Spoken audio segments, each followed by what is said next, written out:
ભારત માતા કી જય। હું દશરથભાઈ જસુભાઈ પટેલ, મુખી મ્યુનિસિપલ કાઉન્સિલર ઈસનપુર વોર્ડ, રહેવાનું હવેલી પટેલવાસ ઈસનપુર ગામ। હું ઈસનપુર વોર્ડમાં 2010 થી કાઉન્સિલર તરીકેની એક જવાબદારી નિભાવું છું। ઈસનપુરમાં અત્યાર સુધી ટીપી સ્કીમો બનેલી પણ એનો કોઈ અમલ થયેલો નહીં। અમારા ચૂંટાયા પછી ઈસનપુરની અંદર 3 ટીપી સ્કીમો આવેલી, જેની અંદર 2 ટીપી સ્કીમો ફાઇનલ કરાવીને ને જેને અમલ કરાવીને અને સૌ પ્રથમ રોડ રસ્તા ખુલ્લા કરાવ્યા, જેના લીધે ઈસનપુરની અંદર વિકાસ જેવું લાગે છે। ને ઈસનપુરની 3જી ટીપી જેને ખોલાવવા માટેના અમારા સઘન પ્રયાસો છે। હું એવું માનું છું કે ટૂંક સમયની અંદર એ ટીપી બી ખોલીશું ને એ ખોલ્યા પછી ઈસનપુરનો વિકાસનું ચિત્ર કંઈક જુદું જશે। ઈસનપુરમાં અત્યાર સુધીમાં 3 ટીપીઓ અમે ફાઇનલ કરી। પાણીની ટાંકી ઈસનપુર ભૌગોલિક રીતે 2 ભાગમાં વહેંચેલું હતું। નેશનલ હાઈવે 8 જે BRTS બનેલો છે એનો એક ભાગ ને બીજો ભાગ।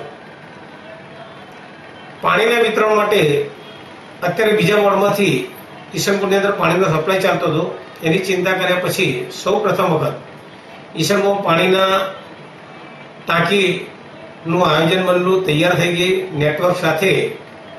મોની હોટલના પાછળના ભાગમાં જે આંતરિયાળ વિસ્તાર ગણાતો હતો તેનું આખું સ્વરૂપ ચેન્જ થઈને ત્યાં આગળ પાણીનો સપ્લાય ચાલુ થઈ ગયો। એ જ રીતે ગામની બાજુના વિસ્તારની અંદર ભાગની અંદર બીજી પાણીની એક ટાંકી મંજૂર કરાવી અને એની અંદર બી ટાંકીનું કામકાજ ટૂંક સમયની અંદર ચાલુ થઈ જશે। ઈસનપુરની અંદર એક અર્બન હેલ્થ સેન્ટર હમણાં તૈયાર કરાયેલું છે। એ જ રીતે ઈસનપુર જે 2 ભાગમાં છે તો ઈસનપુર ગામના વિસ્તારની અંદર કોર્પોરેશન એક સ્કૂલ બનેલી હતી। મોની હોટલનો પાછળનો ભાગ જ્યાં પુષ્કળ ગરીબ વિસ્તાર જે ગરીબ પબ્લિક રહે છે ત્યાં આગળ અમારા આવ્યા પછી એક બહુ જ 6000 વાળના પ્લોટની અંદર મ્યુનિસિપલ સ્કૂલ એક તૈયાર થઈ રહી છે, ટૂંક સમયની અંદર લોકાર્પણ। ને એ પહેલા અમારા પ્રયાસથી ઈસનપુરની અંદર જસ્ટ 2 દિવસ પહેલા જ 4-5 દિવસ પહેલા જ હમણાં જે સ્કૂલ ચાલુ કરી દીધી અને 2 મહિના પછી આ સ્કૂલનું લોકાર્પણ થશે એટલે આ સ્કૂલો ત્યાં આગળ શિફ્ટ થઈ જશે। હું પોતે ઈસનપુર વિસ્તારની અંદર રહું છું। અમારો વિધાનસભા ક્ષેત્ર મણિનગર વિધાનસભા ક્ષેત્ર લાગુ પડે છે। મણિનગર વિધાનસભાની અંદર અત્યાર સુધી આપણા માનનીય પ્રાઇમ મિનિસ્ટર નરેન્દ્ર મોદી ધારાસભ્ય તરીકે હતા। લોકસભાના ઇલેક્શનમાં એ ચૂંટાયા પછી આ સીટ જે ખાલી પડેલી છે આ સીટની અંદર બાય ઇલેક્શન જે અત્યારે આવી ગયું છે તો ભારતીય જનતા પાર્ટી ને મારી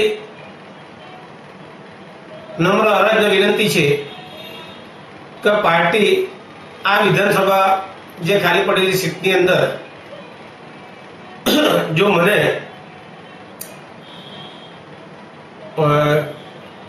સિલેક્શન આપશે તો ચોક્કસ હું એને પરિપૂર્ણ કરીશ અને મારી ક્ષમતા આ વિધાનસભા ક્ષેત્રની અંદર ઇલેક્શન લડી અને ઇલેક્શન જીતીશું તેવી પૂર્વ તૈયારી છે।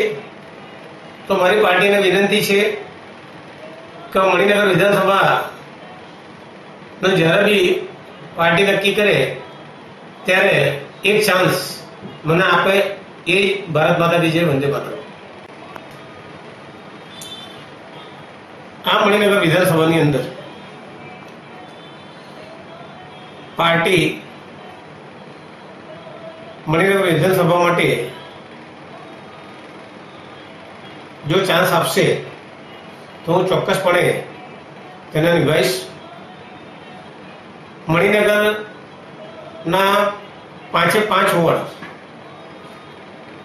મણિનગર, ખોખરા, ઘોડાસર, ઈશનપુર અને લાભા વોર્ડના 15 બૂથ. આ 5 વોર્ડના કાઉન્સિલરોને સાથે રાખી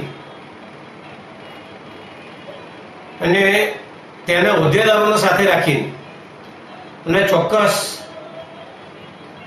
મણિનગરના જે કામો કે ઈશનપુર વિસ્તાર જેવા કે લાંબા વિસ્તાર જેવા કે ઘોડાસર વિસ્તાર જેવાની અંદર હજુ બી વિકાસની જરૂર છે, તો એવું માનું છું કે ચોક્કસ બધાના સહકાર, સાથ અને સહકારથી એ બધા કામો પરિપૂર્ણ કરીશું, એ આશા અને અપેક્ષા.